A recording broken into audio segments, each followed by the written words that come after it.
Welcome back. Umreth વિધાનસભા બેઠકની પેટા ચૂંટણી માટે કોંગ્રેસના ઉમેદવાર જાહેર થયા છે। ભૃગુરાજસિંહ ચૌહાણને કોંગ્રેસે ટિકિટ આપી। ભૃગુરાજસિંહ વિસ્તારમાં સામાજિક અગ્રણી અને નિવૃત્ત શિક્ષક છે। ભૃગુરાજસિંહ ઉમરેઠ તાલુકા પંચાયતના પૂર્વ પ્રમુખ પણ રહી ચૂક્યા છે।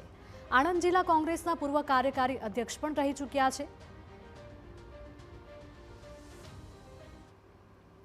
અમારું જે મોડી મંડળ છે ને ખાસ કરીને એઆઈસીસીમાં અમારા રાષ્ટ્રીય અધ્યક્ષ છે ખડગેજી, રાહુલજી, સોનિયાજી અને અમારા પ્રદેશના અમારા જે માર્ગદર્શક છે અને પ્રદેશ પ્રમુખ આદરણીય અમિતભાઈ ચાવડા સાહેબ અને અમારા જિલ્લાના વડા અને અમારા માર્ગદર્શક શ્રી ભરતસિંહજી સોલંકી સાહેબનો આ તબક્કે હું ખૂબ ખૂબ આભાર વ્યક્ત કરું છું।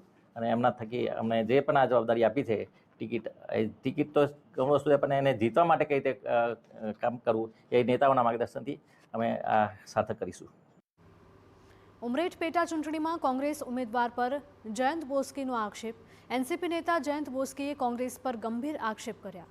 કોંગ્રેસે ચૂંટણીમાં ભાજપ સાથે આડકતરું મેચ ફિક્સિંગ કર્યું છે તેવો આક્ષેપ લગાવવામાં આવ્યો છે।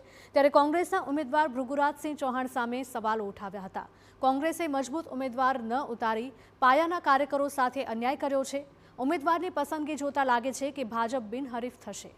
2022ની ચૂંટણીમાં એનસીપી કોંગ્રેસ વચ્ચે હતું ગઠબંધન। 2022માં કોંગ્રેસ હોદ્દેદારોએ એનસીપીને ટેકો આપવાના બદલે વિરોધ કર્યો।